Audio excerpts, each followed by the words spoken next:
Keep this quote in mind from Jay and Silent Bob Strike Back. The internet has given everybody in America a voice. For some reason, everybody decides to use that voice to bitch about movies. Welcome to episode 5. This podcast is setting the stage for my very first guest on the Cinema Podcast, and that's going to be filmmaker Tucky Williams. And I can't wait to have her on because she's going to perfectly dovetail into what I'm going to be talking about when it comes to cinema. For all of you filmmakers out there who have had your work picked over, criticized, it's not easy to go work your ass off on something and then put it out there and have people rip it apart. I can go for days talking about how my stuff has been both loved and destroyed online. That's not what I'm talking about today and what I'll be having Tucky on the show for.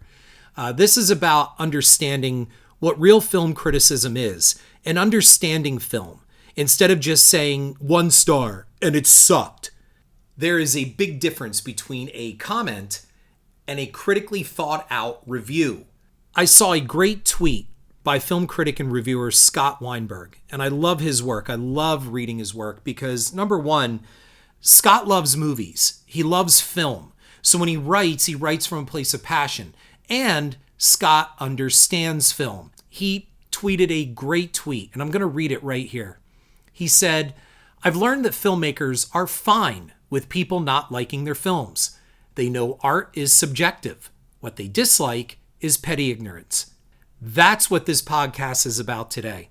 It's about filmmakers out there putting their stuff out and having it be destroyed by ignorance, not by well thought out criticism. One of the worst reviews I've ever had for Camp Dread was also one of the best written ones, and I ended up creating an online friendship with the reviewer because I loved her review so much. And I'm going to be referring about her at the end of this podcast because her negative review of Camp Dread was absolutely stellar because she gets film. A comment is not a review, and we can go into Rotten Tomatoes later. That will be a separate podcast. But someone making an ignorant comment is not a review of a film. But unfortunately, those kind of ignorant comments rack up and people tend to take them as reviews, and they can subsequently damage a film's performance, which is exactly what these people want to do. A bane of social media is the inspirational tweeter. This is the person whose life is going so well, they feel the need that they need to tell you how you too can find the happiness they have found. They're a digital Hallmark card, like the cyber chicken soup for the soul. Some are ballsy enough to take on real reviewers like Scott Weinberg or John Squires and tell them how they're wrong or set them straight, especially when it comes to superhero or horror movies.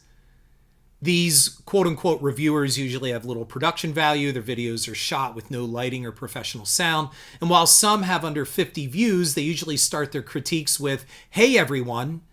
Everyone? You mean the 6 viewers minus the ones you made to hear your own review? You know, it would be really interesting, but not worth the time, to turn the tables and review the reviewers. Imagine if we reviewed the reviewers on their physical appearance, their dialogue. It's mostly a mental vomit of free association while trying really hard to be bitchy, snarky, and cool. Lighting and sound, most of the time, it's basically non-existent with standard webcam or camcorder technology. You know, I watched one review of the classic 1967 Rankin Bass film Mad Monster Party because it's one of my favorite kids' movies of all time, one of my favorite movies of all time. And the reviewer was a guy under a sheet, and he was under the sheet almost the whole time. I guess he's kind of like the unknown reviewer taking a connection with the unknown comic from the Gong Show. So this guy regurgitates pretty much the plot of the movie, which does not constitute a review, from underneath a sheet. And the only thing that he really did review was ragging on Phyllis Diller's laugh and casting. Apparently he thought his sheet shtick was better. So I guess it comes down to, well, gee, Harrison, you have thin skin. No, I don't have thin skin. Look, once you lose your hair, nothing else matters. It just comes down to the fact that if people are going to put themselves out there as reviewers or make public critiques, then don't you think they should know what they're talking about? Would you see a doctor with similar standards of quality or a mechanic? Would you eat in a restaurant with a chef who looks like he hasn't showered in several days and lightly takes a dump without washing his hands? If the answer is no, why are the opinions of such unqualified reviewers taken into account at all? I can't wait till Tucky comes on the show so she can read to you some of the comments that were left on her film on Amazon and why that film was yanked off of Amazon as part of the result of these comments. It's ridiculous. And let me go into one other thing too. There's this other fad that's been around for a while, and that is the trailer reviewers. So, they drop a trailer for Star Wars, The Rise of Skywalker, whatever, it doesn't matter. They drop a trailer, and I'm going to use my own Death House for that. I created a trailer for Death House to be shown specifically on the convention circuit because Gunnar Hansen, who came up with the entire concept of Death House, that's who he really wanted to appeal to. He wanted his convention fans to see the film. Anyway, I created a trailer that we would take onto the convention circuit to show that we really meant business, that this was not going to be some cheap gimmick movie of just sticking in a bunch of horror celebrities like, oh, look, there's Tony Todd. Oh, look, there's Sid Haig. There's Bill Moseley. There's Dee Wallace. There's Kane Hodder. We're not doing that. So we had a pretty rough and tumble trailer, and you can see it online. So a trailer reviewer comes along and reviews the trailer for Death House. And I'm going to equate trailer reviews with the same thing as walking into the doorway of a restaurant, taking 3 sniffs and saying, yup, this place sucks. So you're going to base your opinion of an entire motion picture on a 60-second or perhaps 90-second trailer. Because if that's the case, then we got to go back and we got to get rid of Jaws. We got to get rid of Star Wars. Just go online and look at old trailers. If the success of those movies were based on their trailers, we wouldn't have much of anything. So this trailer reviewer starts complaining about Death House. Number one, saying that the film looks cheaply shot. Well, it was shot on the Alexa Pro, one of the highest standard cameras out there. Then the next thing was, well, they use red light, which is a sign of a cheap movie. The whole movie takes place underground and there is a power outage, which leads to him complaining about everything looks real dark. And folks, when they shoot everything real dark, it means they have low production value. Hardly. That was not the case at all. The lights go out. The people that are left alive inside the facility have to find their way with flashlights because the entire facility, the subterranean facility, is without power and there is no light. So you're making false assumptions about something and totally out of context. Very rarely will I take the bait and will I comment on a public forum about something negative about one of my films. If that were the case, I'd spend all day just responding to these morons that just do it to troll and flame up. I had to tell them, I don't mind that you didn't like the trailer. That's fine. And you may not even like the coming movie. You haven't seen it yet, but you're obviously making a judgment. You're wrong, jackass. You got all these things wrong that you're talking about. So I pointed out where this person was wrong on a technical aspect and a contextual aspect. This isn't subjective. And someone, again, these people that are like, see, what they do is they get you to get angry. And then when they get you angry, they go, oh, gee, I don't know why you're upset. I didn't mean to make you upset. No, but you see, you did. You did mean it. So when I posted this, somebody wrote back, well, the trailer reviewer, he has the right to state his opinion. And I wrote back, and so does the filmmaker. I have every right to talk about what somebody says about my work if it's totally wrong. I had a reviewer on my first film out called The Fields with Cloris Leachman and Tara Reid calling me a racist for a line of dialogue in the film, which couldn't have been farther from the truth. And when I get to that podcast, and you can see it on my blog, it's under the blog titled Critical Thinking, I screenshot the actual review and responded to it piece by piece. And when you see the scene in the film, you would know that this reviewer had no idea what he was talking about and publicly goes out and brands someone a racist. And I responded back to it. So does that mean I have a thin skin? Does it mean I can't take criticism? I will not be called a racist when I am not. If you didn't like the film, that's perfectly fine. My ex-wife did not care for the film. That's okay, and that's not why she's my ex-wife. A computer blog and a love of watching movies doesn't make someone qualified to critique movies. The same thing goes for filmmaking. Just because you have a prosumer camera and Final Cut Pro or Adobe Premiere, it doesn't make you a filmmaker. It's no different than, well, I really like to watch doctor shows, so I guess I'm a surgeon. You have to have a fundamental base and understanding of exactly what you're implementing. To show what I mean, I am going to post a review of Camp Dread by Slackjaw Punks to prove exactly what I mean. Felix Felicis of Slackjaw Punks is the author of the great negative review of Camp Dread. And I gotta just read you her conclusion of it. Camp Dread is ultimately a forgettably bland, yet inoffensive meta-movie within a movie that'll kill time relatively painlessly if you're properly lubed up to watch it with alcohol alongside your stupid hot neighbor who just broke up with her boyfriend/girlfriend/hamster named Enrique and is on the rebound. It's horror white noise, perfect to get a little action with if you time that move to second base just right. It's not going to blow your hair back, but suspend your disbelief at its absurdity and it'll ruffle your Forever 21 skirt a bit. What a great negative review. I was laughing so hard. Her negative review brought a smile to my face. So I can't say enough about that because it's just a pleasure, whether it's positive or negative, to be reviewed by people who know what they're talking about. And that is a lot different than just making a comment.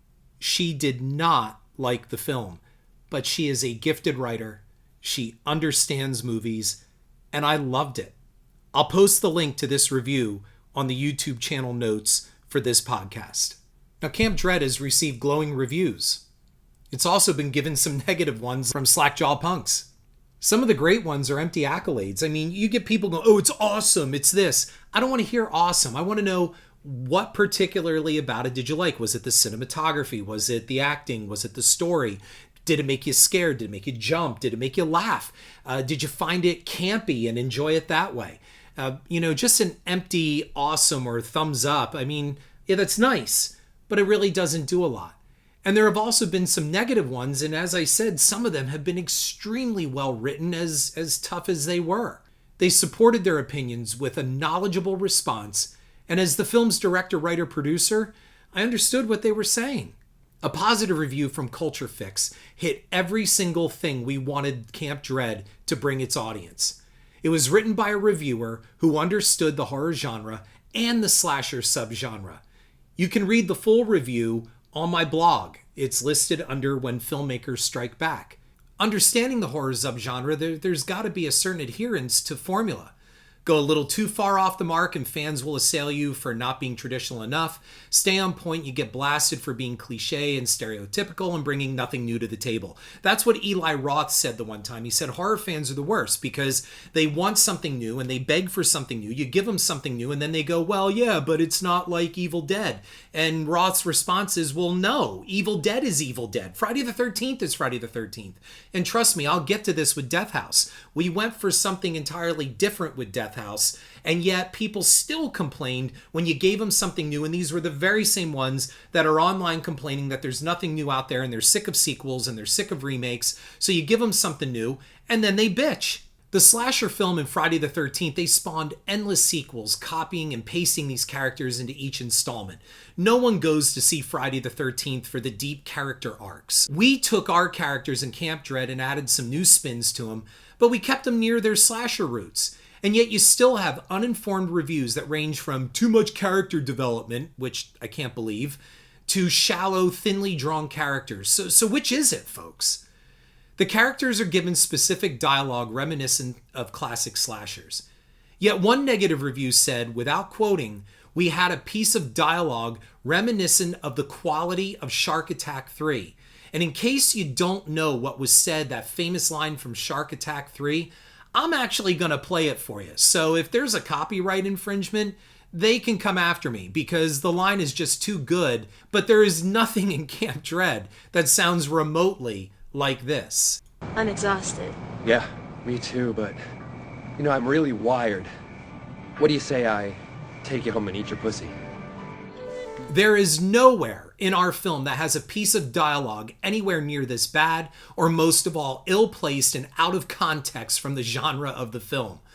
All our dialogue was carefully written with regard to the slasher genre and what fans would expect. Most of the pushback you're getting, it's from people that just don't get it. They don't understand. It may sound like it's not me, it's them. I know what this sounds like. But in this case, it really is. For example, the web show Bloodbath and Beyond totally got what we were doing with our dialogue. In fact, they also presented their review with high production value, cool graphics, proper lighting, and well done sound. They know their horror and had a fun, original way of reviewing Camp Dread that made them stand out from the rest.